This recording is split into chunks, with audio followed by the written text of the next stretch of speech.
Tu es ma maman. Tu es ma maman.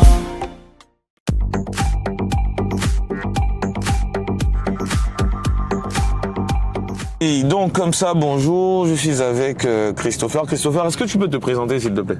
Je suis Moukweke Christophe, bénéficiaire du taxi, du projet Taxi Gab. Ça va bientôt faire, ça fait déjà un mois que nous avons ces taxis. Et voilà, quand on se lance dans le projet. Mais justement, comment tu as entendu parler de Taxi Gab et surtout, qu'est-ce qui t'a motivé à pouvoir justement souscrire à ce projet? Alors, déjà, il faut dire que j'ai connu le projet Taxi Gab par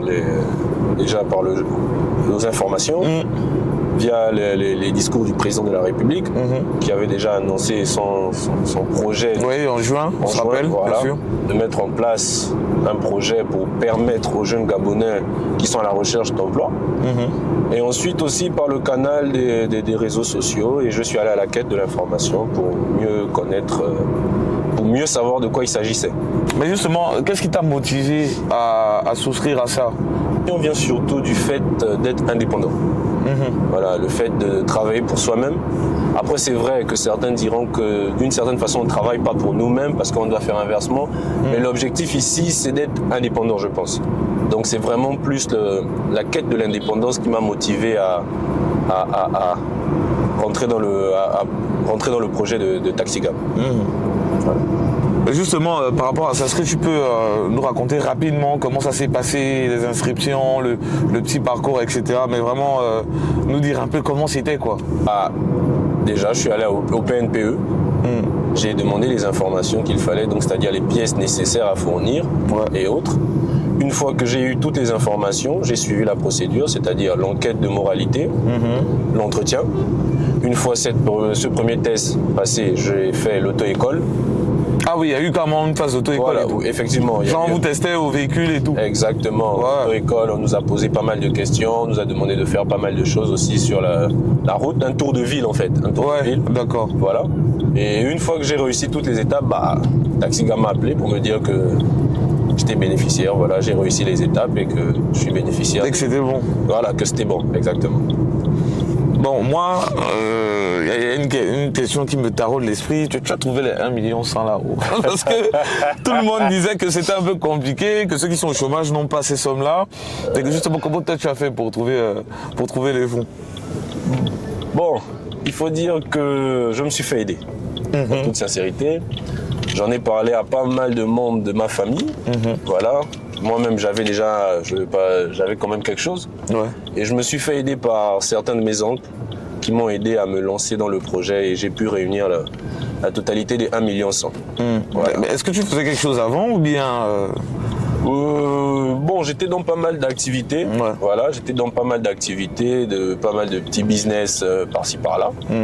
Donc c'est ce qui m'a permis aussi de rassembler les fonds. Voilà. Exactement. Mais justement, depuis que tu as le taxi, le fameux Taxi Gab de la félicité, en quoi est-ce que concrètement ton quotidien a changé? En quoi est-ce que ta vie a changé? Parce qu'il y a vraiment un impact, comme on nous a vendu la chose, j'ai envie de dire. Bon, déjà, il faut savoir que c'est ma première expérience dans le domaine du taxi. Taxi, voilà. Donc déjà, il y a le changement, le fait d'être à tout moment avec les gens. Ça, c'est déjà... J'imagine, ouais. C'est nouveau pour moi. On en trouve de tout genre. Voilà, mais on va dire que ce qui a vraiment changé, c'est... Je me retrouve. Voilà, je me retrouve un peu mieux qu'avant. Un peu mieux qu'avant. Et quand je dis que je me retrouve, c'est surtout sur le côté financier. D'accord. Voilà, je me retrouve un peu mieux. Et ça va, les choses se passent bien. Voilà. Alors justement, tu parlais du côté financier. C'est vrai qu'il y a un aspect rentabilité qui intéresse aussi. Aujourd'hui, niveau rentabilité, ça se passe comment? Bon, rentabilité, on va dire que pour l'instant, ça fait à peine un mois. Un mois que le projet a débuté. On peut pas encore, on peut pas encore bien quantifier la rentabilité. Bon, pour mon cas, bien sûr, je sais pas pour les autres, mais moi perso, je peux pas encore bien quantifier la rentabilité de la chose, mais ça se passe bien, je me retrouve. En fait, on va dire ça va. Ça va, voilà. Par rapport aux c'est facile, quoi. Ça va. C'est ça, ça va. Mais c'est tranquille, c'est tranquille. Je pense qu'au bout de 3-4 mois, en trouvant les bonnes stratégies, parce que comme j'ai dit au début, c'est ma première expérience dans le monde du taxi. Donc je pense que pour les anciens, eux, ils connaissent déjà les rouages. Ils ont les techniques et tout ça. Ils ont les techniques, voilà. Moi, je les ai pas encore totalement, mais ça va, ça se passe. Bah justement, qu'est-ce que tu crois, qu'est-ce que tu penses globalement de ce projet? C'est-à-dire que toi, on voit bien que ça impacte ton quotidien, mais de manière globale, qu'est-ce que tu en penses concrètement? C'est un bon projet. En vrai, on va pas tirer en longueur, c'est un bon projet, en vrai. Pourquoi je dis que c'est un bon projet? Parce que déjà, ça permet aux gens de se responsabiliser. C'est vraiment ça, c'est ce point-là. Ça permet aux gens de se responsabiliser. Ça permet aussi à tout un chacun de s'épanouir, voilà, d'être à son propre compte. Et c'est vraiment donné. Aujourd'hui, moi, je suis détenteur de ce véhicule. Mais la seule chose que TaxiGab me demande, c'est le versement. Qui s'élève à 20 000 francs par jour. D'accord. Voilà. Donc, la seule chose que moi je dois faire vis-à-vis de TaxiGab, c'est les versements. Et maintenant, en ce qui concerne l'entretien du véhicule, le côté administratif, tout est géré par TaxiGab. Ah ouais? Voilà. Donc, on va parler ici d'assurance, visite technique, carte extincteur. Et puis voilà, tout ce qui est côté administratif. Mais hormis ça, il y a aussi le côté mécanique. On va dire que TaxiGab s'occupe de tout ce qui est changement de plaquettes de frein, de pneus, vidange, filtre à huile, filtre à pollen, en tout cas tout ce qui est usuel. Tout ce qui est pièces usuelles, c'est TaxiGab qui s'occupe de ça. Donc vous voyez que derrière nous, en tant que chauffeur, en tant que bénéficiaire chauffeur, la seule chose qu'on dépense, c'est le carburant, parce que le carburant a nos charges. C'est important de préciser parce que j'entends pas mal de gens qui disent aussi que c'est TaxiGab qui paye notre carburant. Non, le carburant, c'est nous-mêmes.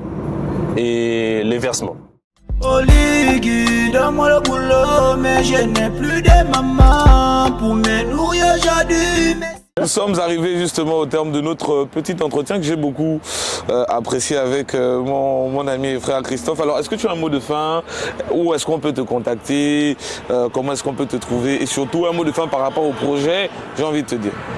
Alors, le mot de la fin, j'incite déjà mes frères et sœurs gabonais qui sont à la recherche de l'emploi et qui veulent se lancer dans le projet du président de la République, à ne pas hésiter. Et surtout, d'être à la quête de la bonne information, parce que c'est important. Sans vouloir te couper, on parle d'une deuxième vague apparemment qui serait dans les... Bon, on va pas en dire plus. Ouais, bon, j'ai pas d'informations sur la deuxième vague, ni la date, mais de ce qu'on dit, il y aura une deuxième vague. Si jamais il y a une deuxième vague, j'incite massivement mes frères, mes sœurs à se lancer, qui n'hésitent pas. Le projet, il est réel, ce n'est pas les histoires qu'on entend sur les réseaux sociaux. Là, j'insiste dessus parce que beaucoup de gens ont raté déjà l'occasion de bénéficier aussi parce qu'ils ont écouté les histoires sans aller à la quête de l'information. Et maintenant, pour me contacter, c'est simple. Je suis pas très réseaux sociaux, mais je vais devoir m'y faire parce que vraiment, avec les projets et autres. Donc, mon numéro de téléphone, c'est le 062 91 29 76. Donc, 062 91 29 76. Et qui n'hésite pas à appeler. Et on est ensemble, on est en frangin, on va toujours gérer ça aussi en frangin. On est en Bouma. Voilà. C'est de ça qu'il s'agit. Donc c'est ça alors. Allez. Ensemble. On est ensemble. Voilà.